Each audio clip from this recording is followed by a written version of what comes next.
Hello and welcome back to Quality Policing. I am Peter Moskos, and I am extremely honored to be here with the president and future president of NOBLE, the National Organization of Black Law Enforcement Executives. Colonel Jeff Glover is the director of the Arizona Department of Public Safety, which means he is in charge of the state troopers in Arizona. He has 25 years of experience in law enforcement, beginning his career with the Tempe Police Department. He retired from there after 20 years and then returned to become chief of police and is currently the president-elect for National Organization. Currently the president of the National Organization of Black Law Enforcement. And I'm also here with Renee Hall, who will be the president, and Renee most recently served as the chief of police for the Dallas Police Department, which is no small task. Prior to that, Renee spent 20 years in the Detroit Police Department in a series of increasingly responsible roles, starting as police officer and culminating as the department's deputy chief of police. Renee is also a Harvard University Fellow of the 2022 Advanced Leadership Initiative, which is where I got my PhD back in 2004. Welcome to both of you. Thank you for having me. It's a pleasure. So if you could tell anybody who doesn't know, what's the history of NOBLE? Why was it established? What's its where is it traveled, and what are the future goals? So just to give a little bit of background on NOBLE, the history of it, it started in Washington, D.C. at a summit in September of 1976, where you had many leaders that came together there's about 60 different individuals that were all Black law enforcement executives from about 50 major cities. And they came together to talk about different issues that were going on within their urban epicenters, trying to figure out, some of the different crime issues that were prevailing in the Black community. And so one of the things that came out of it was just the need to be able to connect and have that kind of engagement where they can have some fellowship, but then also be able to look at how they can train and continue developing each other and ensuring that, those that are coming from behind them are getting and receiving the same level of training and respect and being able to, have opportunities afforded to them. And so, from there, NOBLE, its formation had started from just that 3-day summit and was created for the purpose of being able to help support Black law enforcement executives. For there, it's branched out into what it is today, which is 60 plus chapters around the United States and internationally. Over 4,800 members, within the United States, and so we've grown and we are continuing to grow as an organization. And how has the I assume there were a lot fewer Black police officers back in the 70s. So you mentioned just to have a little fellowship that it was a much tougher. Though maybe I'm wrong, to be a Black police officer in the 70s than it is here in the third decade of the 2000s. Well, I can't speak to being a Black police officer in the 70s. I'm not that old, but I can tell you that from past stories from many people that came before me, especially individuals that helped mentor and guide me when I was in Tempe as an officer in Tempe. We had individuals that were hired in the 70s, and they had talked about the fact that at that time when I got on, there was only about 3 Blacks in the organization, period, as officers. And they talked about how, prior to them even getting to the city of Tempe, it was a sundown town. So you weren't even really allowed to be there. So let alone, being able to work as a Black police officer in that city. And so that changed over time. Obviously in 68, you had, a lot of laws that were passed that, Fair Housing Act and civil rights.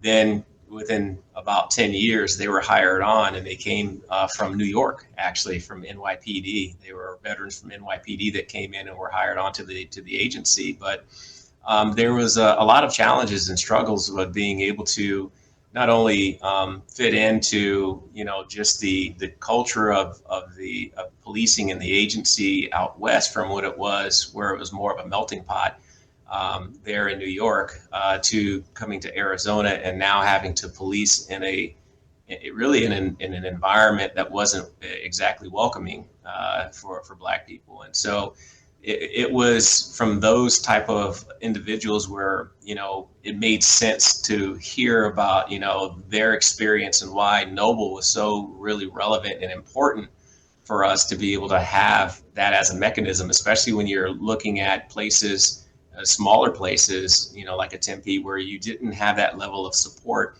but you could reach out to an organization like Noble and find like-minded individuals with support and be able to gain some type of information or insight on how to navigate certain issues. I just have to ask all police departments to stop poaching people from the NYPD. We need every good cop we can have here. Renee, how does that compare with your experiences in Detroit and then Dallas? Very similar to my experiences. And I think to go beyond what the president talked about as it relates to even being hired, imagine being challenged with the number of individuals being hired that are Black on the police department and then being able to advance. So the opportunity for upward mobility was equally challenging for those individuals. As the president talked about, it wasn't until maybe the 70s. My experience differently was that my father was a police officer in the city of Detroit who was killed in the line of duty. Today, his murder is still unsolved.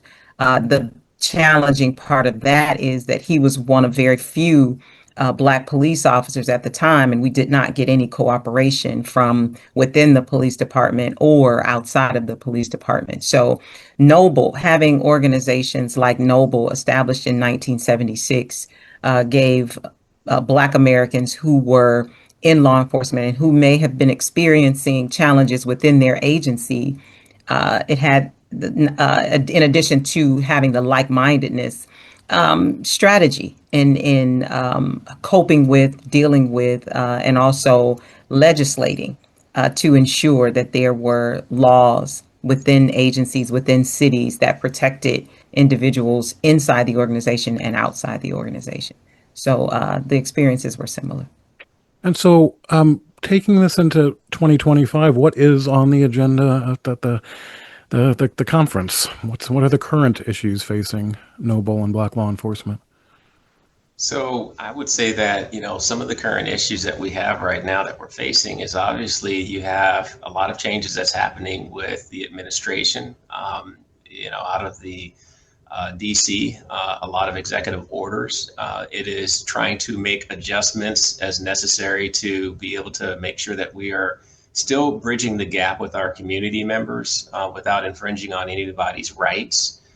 The boom of technology and what that's leading us to in terms of AI and how we're actually managing that and coping with that with the internal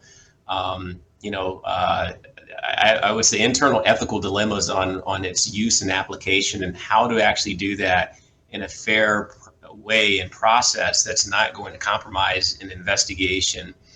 That is very important. And so those are some of the things that we're looking at as well as transnational crime issues.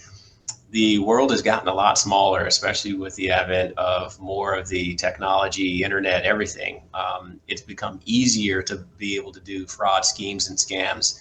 And you're seeing a lot of different countries that are experiencing either things that we've experienced already, or we are starting to experience some of the things that they have like 10 years ago. And so at the conference, there's going to be folks that are going to have an international presence as well, coming in, talking about some of the issues that they have seen and what they have done to resolve some of those problems when it comes to international crime.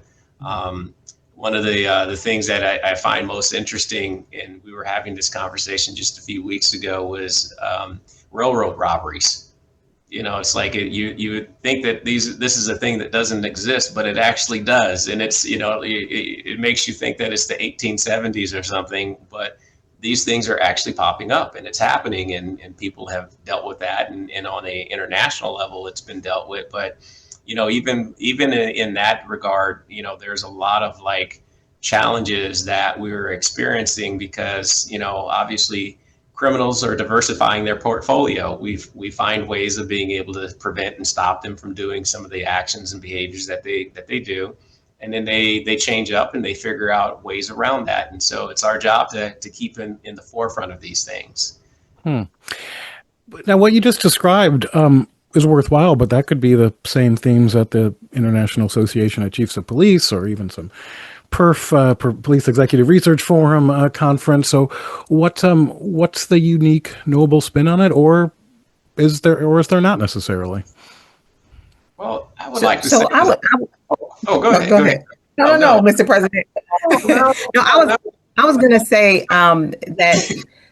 I think people often want to draw differences between the law enforcement agencies as it relates to the focus. And we are all focused on criminal activity, advancing law enforcement, technology, and strengthening our ranks. But where Noble kind of separates from some of the other agencies is that we do have a focus on Black law enforcement and Black communities, because we recognize that historically, Black Americans have experienced law enforcement differently than others. And to serve as the conscience of law enforcement and ensuring that laws and civil liberties and all of those things are protected, that's where we stand in the gap. And this is not to say that IACP, International Association of Chiefs of Police, and Major City Chiefs don't have that in their mission. It is our focus. It was one of our larger focuses to ensure, because Black America looks to us. Most of us exist because Noble in 1976 established themselves and organized to ensure that our communities were protected, that our communities were engaged, that their constitutional liberties were not infringed upon, and that we were represented. And we maintain that. That's something that Noble maintains. But our focus is equal in law enforcement as any other law enforcement agency. I know that I can add to that just really, really briefly. There's a certain vibe that you get when you go to a Noble conference that's welcoming, that feels like you're being embraced. Yes, it is a family environment. And when you attend a Noble conference, whether it be our Winter CEO Symposium, a training summit, or the annual conference, you'll hear people refer to it as almost like a family reunion, because once you attend and you are a part of it, you're welcomed in and you feel like you're able to engage. When we have these executive sessions, those folks are not just being, they're not scurrying away at the end of the panel and basically walking out a side door. They're actually engaging you and walking into the crowd and having a conversation with you and talking a little bit further and adding context to some of the things that they may have said on that panel. And so it's a very open, welcoming environment. Yeah, I've only been to Noble talks in my college, and even I noticed that, though. It was incredibly warm, welcoming, and to a certain extent, casual isn't quite the right word, but just almost comforting. Renee, I know you've also done a lot of work with officer wellness. Am I correct on that? Yes, absolutely. I was wondering if you could talk about what work you've done, because that is always a vitally important issue. And, where do you see that going? So I would start by saying that it has been one of Noble's initiatives under our current president, Jeff Glover, under our previous president, Rodney Bryant, and before, and definitely will maintain a place and a priority under my leadership. The one thing that's so important about officer wellness is that if an officer is not whole, mind, body, and spirit, then it's very difficult for them to show up in the community and serve to the degree that our community needs them. When I arrived in the city of Dallas, it was right after 7/7. We had five officers, four Dallas police officers, and one dark officer who was killed, murdered after a Black Lives Matter rally. And so the relationship between the police department and the community was very fractured. But internally, there was a lot of individuals who were broken because, as you know, with litigation, there were certain things you couldn't talk about. You can't talk about the event or the incident. You couldn't, individuals were afraid to say something that may end up, on the front page of the news. So getting an opportunity to embrace my officers, wrap my arms around them, hear what it was that they needed, and provide new and innovative ways for them to be able to express themselves, hiring additional clinical psychologists, also having technology played a huge role. Myself, alongside of the association, the DPA, there was an app that they could use, and that app would allow them to uh, contact a clinician and speak to them with anonymity to maintain their anonymity and to ensure that their issues were being addressed. We were able to create more peer support. I was able to allow peer support to show up at all kinds of calls. Initially they were just at some of the most critical scenes, a homicide. It became sick children, elderly. So we were able to expand the need, and then we were able to listen to the officers and find out what it is that they wanted. One of the things that I was able to create was critical incident days. And these were given if officers witnessed the death of a child, the sexual abuse of a child, an elderly person, a homicide. They had 3 days that they could use at their discretion. And when I implemented it, leadership was concerned that people would take advantage.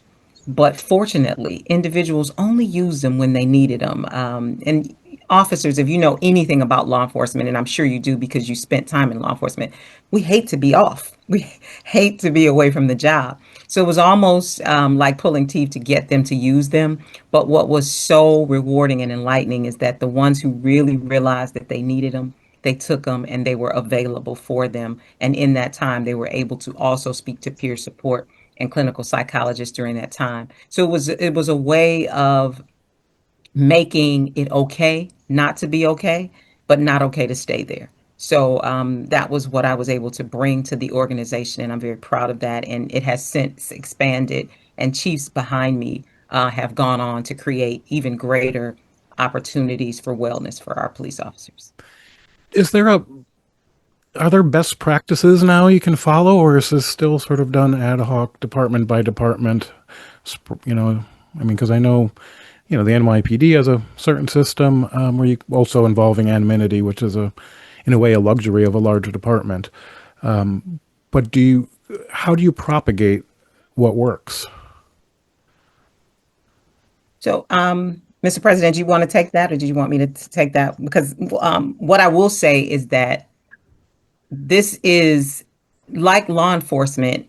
It is it's not a panacea. There's no one size fit all. There's no simple answer to the question. I think what is important is best practice is recognizing that our officers experience a level of trauma that no one else experiences. Even individuals who are at war do not see the kind of traumatic incidents to the degree and in the numbers that officers in the United States experience each and every day. So best practices is recognizing that these traumas happen, officers are experiencing them, and getting them resources and the opportunity to express themselves and to get the assistance that they need. I think one of what I know, my experience has taught me that one of the best practices is to take away the stigma. When I joined over 27 years ago now, uh, your gun used to be taken away from you if they felt like there was something concerning you. If you had some sort of challenge mentally or emotionally, your weapon was taken away from you. Uh, Departments across the country have since stepped away from that, and not stigmatized individuals with mental health concerns, but to actually engage and find out where is it coming from and get them the assistance that they need, because some of it, rightfully so, comes from the trauma and the tragedy that you experience. And not to mention, we in law enforcement, you're still an everyday person. You still have your own internal challenges, whether it's home, marriage, family, sick parents. And so all of that weighs on you. And I think the best practice, and I'll let the president weigh in, is just to simply acknowledge and work on ways to mitigate. Yes, our incoming president is absolutely correct. What I like to tell people is that when it comes to best practices, not everybody's best practice may be your best practice, but the importance is that you have the recognition and that you know that there's problems that exist and that you're actually addressing the issue. And so, what I like to call it is being able to have the opportunity of creating a la carte opportunities for the employees to be able to pick and choose what is best for them. Because how somebody experiences one tragedy, another person doesn't experience it the same way, and the way that they want to potentially express themselves or be able to seek that assistance or resource or help is going to look different from another person. And so it's being able to have different navigational pathways to lead them to the successful, and what I like to call is more like performance. So it's to me it's almost like how you would treat an athlete, in terms of athletic performance and being able to get them completely up to speed and healed from whatever injury that they've now just sustained. So when you're talking about a traumatic injury, or whether it be something that is mental, then it's about being able to make sure that you've created the pathway of opportunities to make them successful to be able to get the treatment that they've been seeking. One of the things that I've done here at DPS is, I've done a lot of work of just trying to make sure that, for instance, you get to a certain point where, and Renee has hit on this, it's that vicarious, trauma experience of the long-term effect of repeatedly going out to scenes where you're having these issues that may pop up, where you're now dealing with more baggage, and more baggage. So your cup is being sort of like poured into, and it's overflowing. And so we've implemented what we call a wellness reprieve, which is like a sabbatical, where it's 2 weeks paid by by the department, and 2 weeks for the that would be supported by the troopers' vacation time. They get a month off. They need to just completely disconnect. Don't answer emails. Don't do anything that's going to be department related. They get a second one once they hit 25 years. So we're doing things to try to break up some of that. We've got the clinicians that are going to be coming out to calls, being able to provide that on-site type of conversation, or they can go to EAP or any other avenue that they want to utilize. But it's being able to have like a lot of different things in place that they can utilize and be able to help themselves further, and not be able to not make it like a thing where it is a stigma, because that is a problem in this profession where it had become stigmatized. And so what we're trying to do is make it more relatable, make it more available, and make it to where they don't feel like administration is watching them every step of the way. These are things that are completely anonymous and protected. We don't get that information. They can do it on their own. We just need to know that we need to staff up on certain areas if a person is going to be out for a certain period of time. That's it. Otherwise, they have the ability of being able to seek whatever assistance that they need. And then in the meantime, we've got, we've started being able to, I call it like the firefighter response, where they get an opportunity to work out on duty, for those that want to take advantage of that, and then we utilize a program called Vitania, Heal the Heroes. And, that's where you can go in, you can go in front of a computer. You have a clinician that basically scans your brain. You put your hand on a cradle. It actually sends a pulse up the nervous system up to your brain. It tells you, hey, these are some things that you may be deficient on, and then they give you supplements that are free because we're doing it through a grant process. The supplements a lot of it is geared towards making sure that your immune system is built up and that your gut health is where it needs to be, because we don't eat great. We work shift work, and we tend to have stomach problems because of the things that we deal with. And then the final thing that they really work on is improving your sleep, because we just don't sleep. So, and that's a whole nother challenge. And so if we want to try to get optimal health, optimal performance out of the employees, it's about making sure that we're taking care of them first. Those are often underrated themes, especially the one about sleep. But I've never thought of probiotics for cops. That's that's a good one. Do you have any opinion about shift length, 8, 10 versus 12 hours, and what do you practice there? So for us, it's 10-hour shifts, 4 tens, 3 days off. That has been the model. Our most of our criminal investigations folks are on the 5/8s. For me, I've never looked at the shift work piece in terms of like changing that up. Some people have that preference. I know I had a preference of being able to have that extra day off, and having the 3 days off. I think that it becomes problematic usually depending on the type of shift that you're working if you're on a swing or on a nighttime shift, because that throws the circadian rhythm off and everything, and that's where it becomes sometimes problematic. I know that there's agencies that sort of deviate from that, where you may work that 5/8s, or like at night, and then you're doing the 4 tens during the day, and it's sort of a little bit convoluted, process. But some make it work. Agency my size, it wouldn't work out that well. But I don't have. How many troopers are there in Arizona? How big is your agency? So we're over 2,200 staff employees. At least 1,500 of those are troopers. Okay.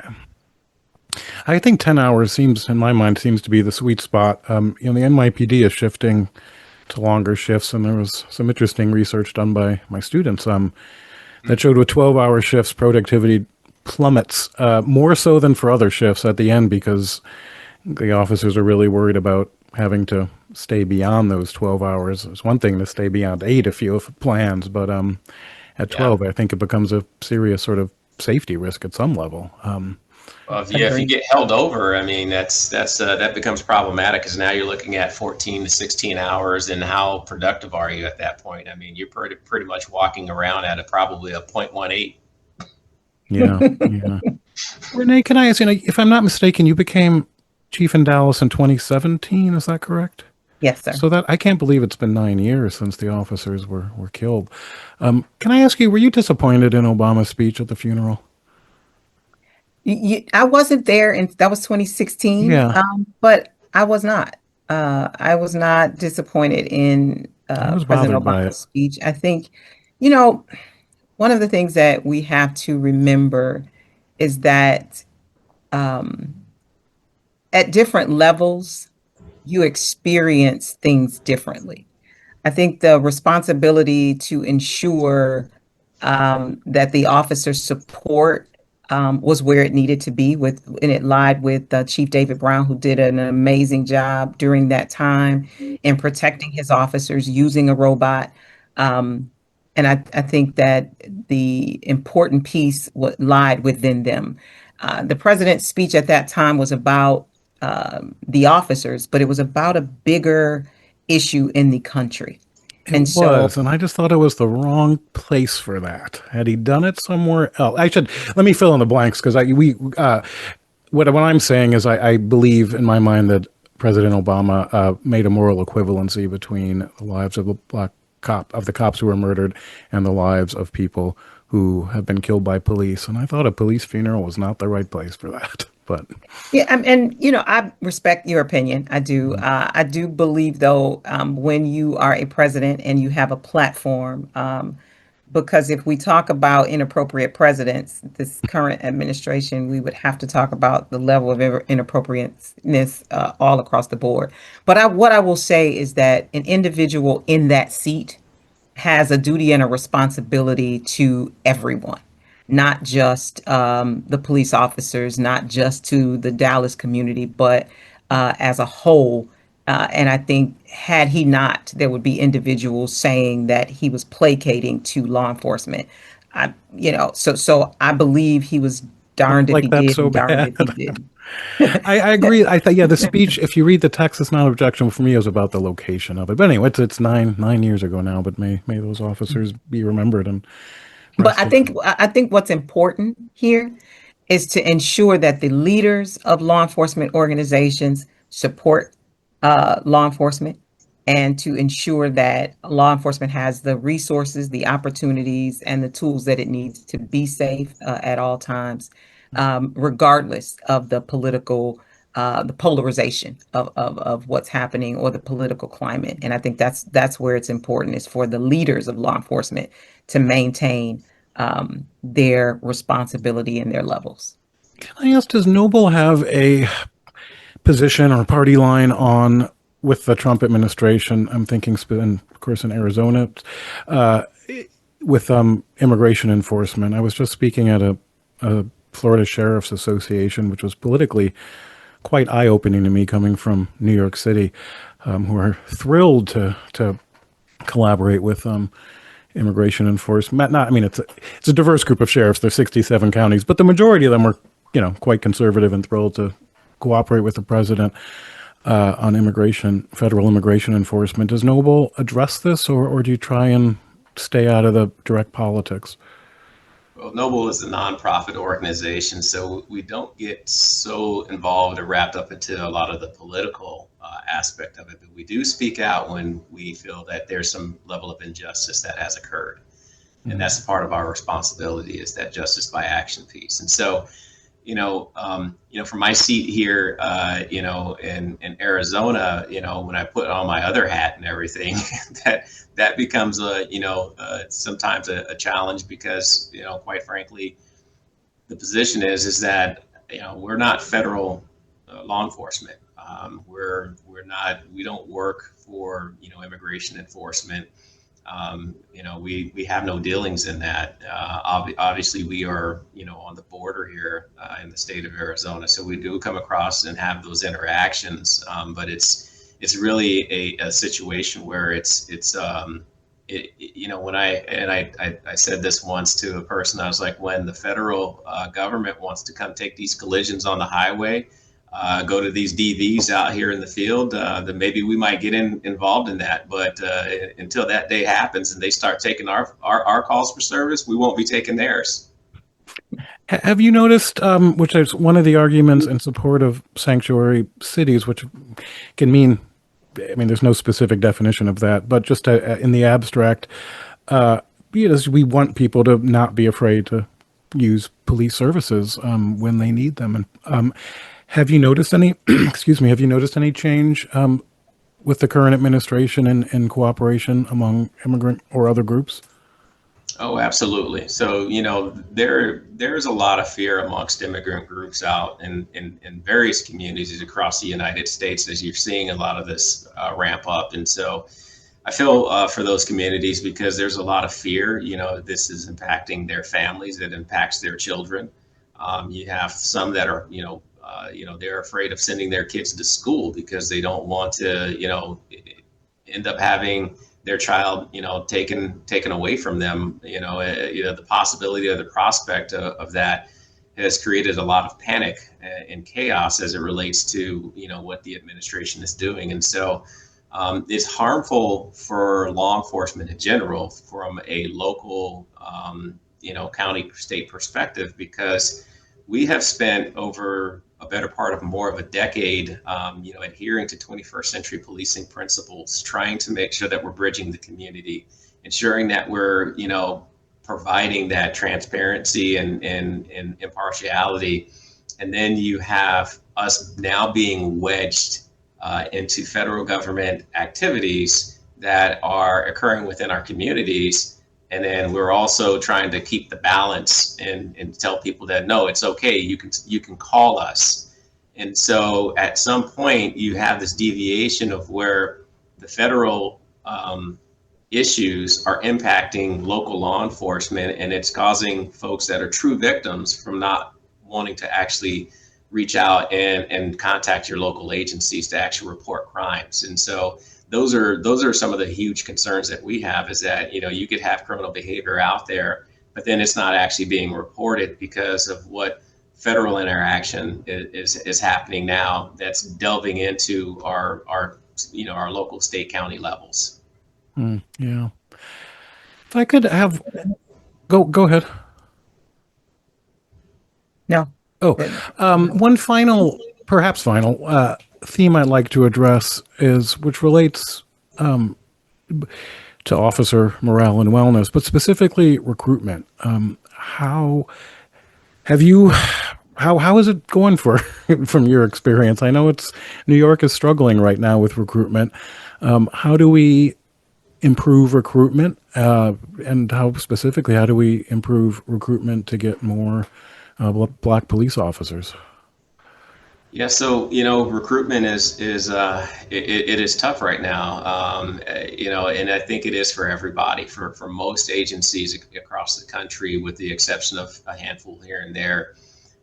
Most agencies are either understaffed or they are working to get finally staffed up to where they have their acceptable levels. But I think that from a recruitment standpoint, it becomes more of getting back into your grassroots approach of reaching out and engaging community, trying to get back into because a lot of it was digital online campaigns, being able to utilize Google clicks to be able to put out and market your information.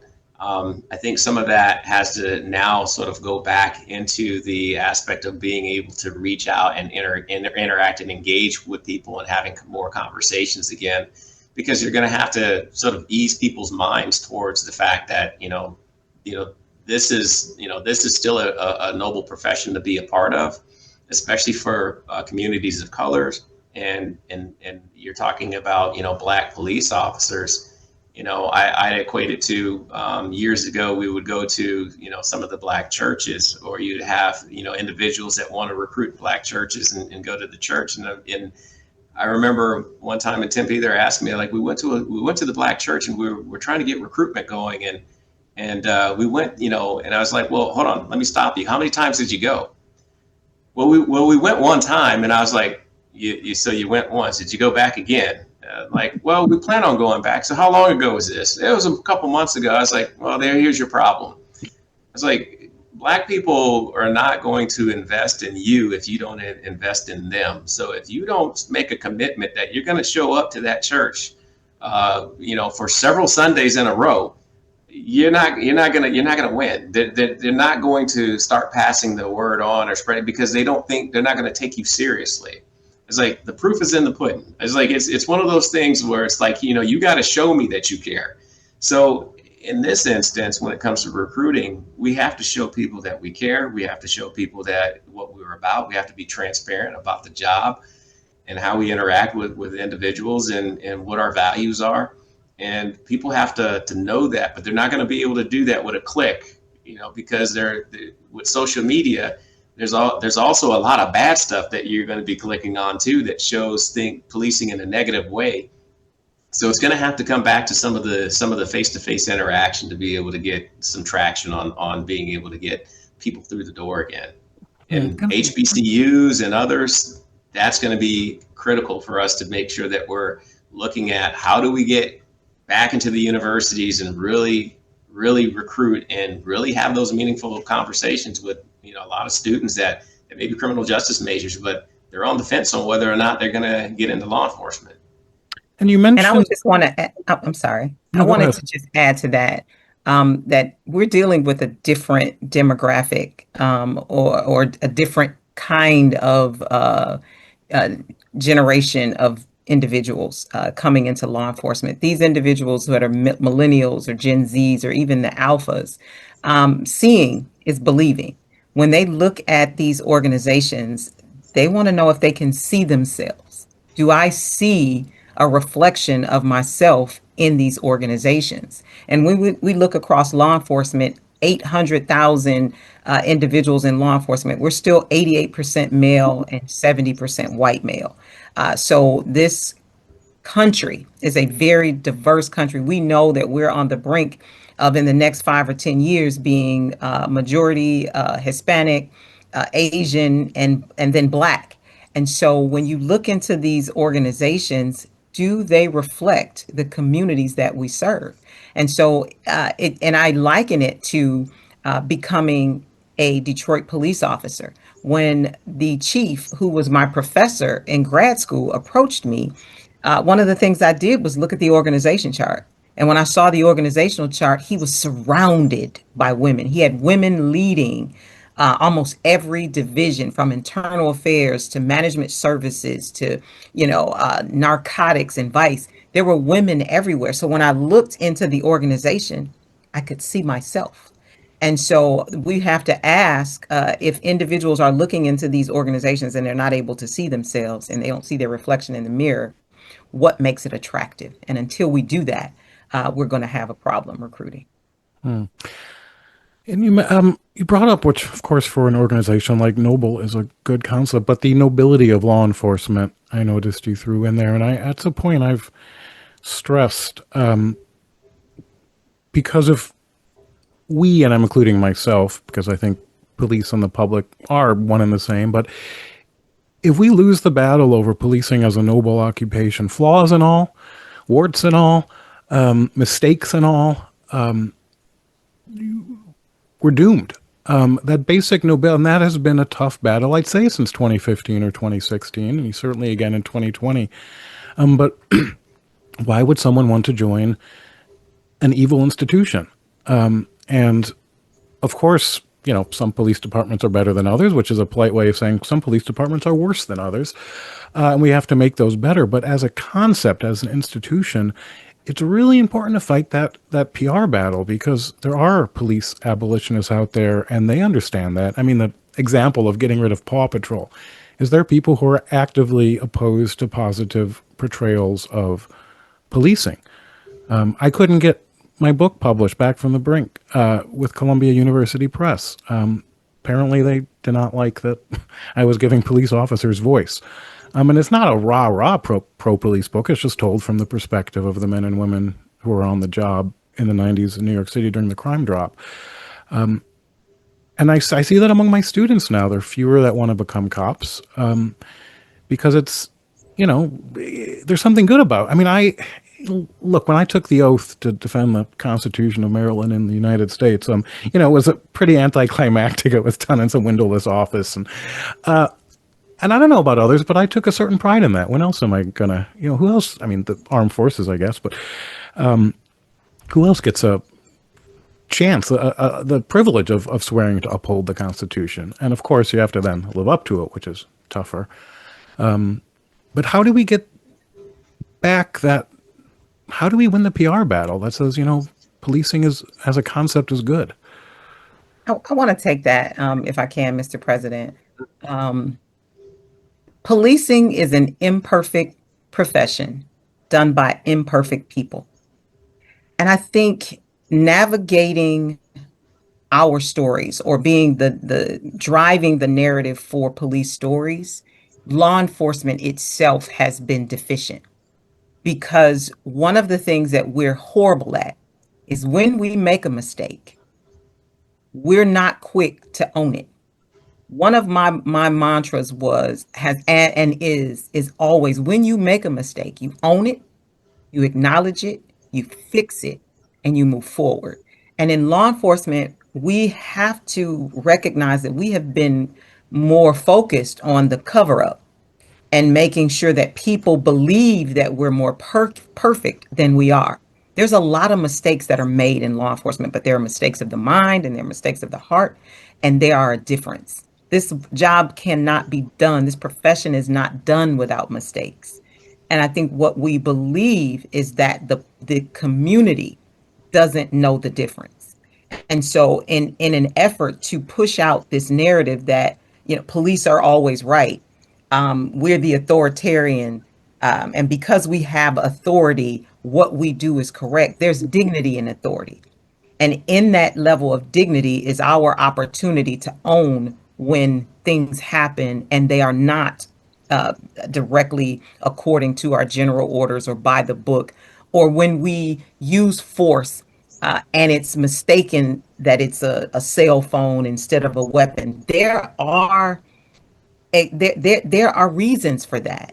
And I know and believe that the public understands that, but they don't see us own it. They don't see us acknowledge that this officer may not have done the right thing, but it was not intentional. It was definitely due to whatever that officer believed to be at that particular time. And we rely on, I did it because I feared for my life.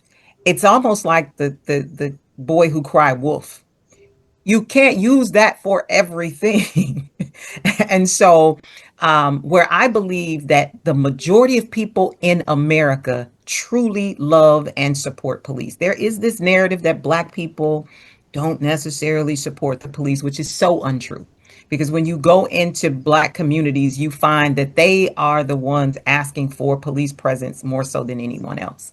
But I, that that, narrative, that that voice that you talked about, that that's a that very important voice. point that I think has been forgotten. Poll after poll Absolutely. shows that Black America wants more policing, more than white America does. Now, also better policing. You know, And that was going to be my next point, is that what they Yeah. want is good policing. They want constitutional policing. And and we get in trouble in law enforcement because we continue to say there's a few bad apples, there's a few bad apples. And I think we overdo that because I believe that there are very few individuals in law enforcement who do show up with ill intentions. But we cannot gloss over it by saying there's a few bad apples. We have to address it when we see it. When we see those individuals who use unnecessary, unlawful force, aggressive uses of force, it has to be called out.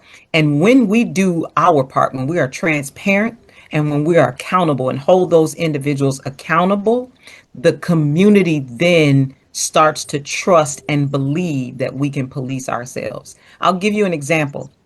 There are physicians who lose more lives than anyone else, and no one questions their ability. No one questions when a doctor loses a patient.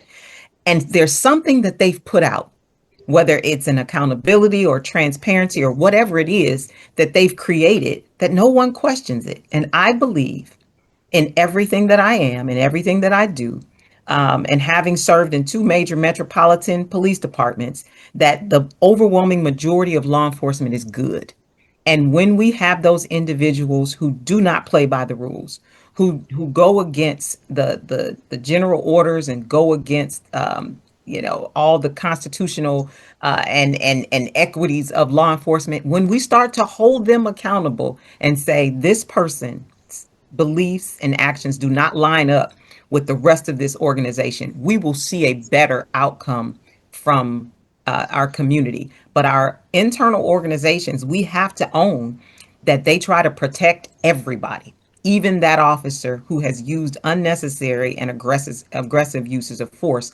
The unions or associations are so committed to holding on and protecting those individuals, is that you can't defend the indefensible. And law enforcement has tried and over, and this is what has gotten us to where we are. And in this era of technology and artificial intelligence, people can see it for themselves. So we have to be more transparent in law enforcement. We have to be more accountable. that was powerful. Well said. I might leave it there because I don't think we're going to top that. Thank you. I don't think so. Any last comments? Any? Just that, we are, looking forward to having our upcoming conference in Hollywood, Florida, for our our 49th. And then, of course, next year will be Dallas, and that'll be our 50th year anniversary. And so we want, a big showing for our 50th year anniversary. It's a huge milestone. Renee is going to do a phenomenal job as president, leading us into the next evolution of Noble. And we're looking forward to being able to host and invite, everybody to the conference, and just being able to, fellowship and, just provide excellent professional training. So just looking forward to it, and looking forward to seeing everybody there. Thank you, Mr. President. Thank you for your unwavering support and professionalism. Your leadership in Noble has paved the way for us to continue the great work. This is a phenomenal leader on and off the court, in his personal life and private life, and he's definitely set the bar extremely high. So I'll be jumping, trying to reach. You're going to clear that bar. I got a good feeling about it. Oh, yeah. Thank you very much. I'm Peter Moskos, professor and author of Back from the Brink. Look, if you've made it through this, I think you owe it to yourself to go buy my book, Back from the Brink, Inside the NYPD and New York City's Extraordinary 1990s Crime Drop. It's a good read. It's a good history. And I am honored to be here today on the Quality Policing podcast with the present and future presidents of Noble, the National Organization of Black Law Enforcement Executives, Colonel Jeffery Glover, and former police chief Renee Hall. Thank you very much. Thank you so much. Have a great day. You too. Have a great day.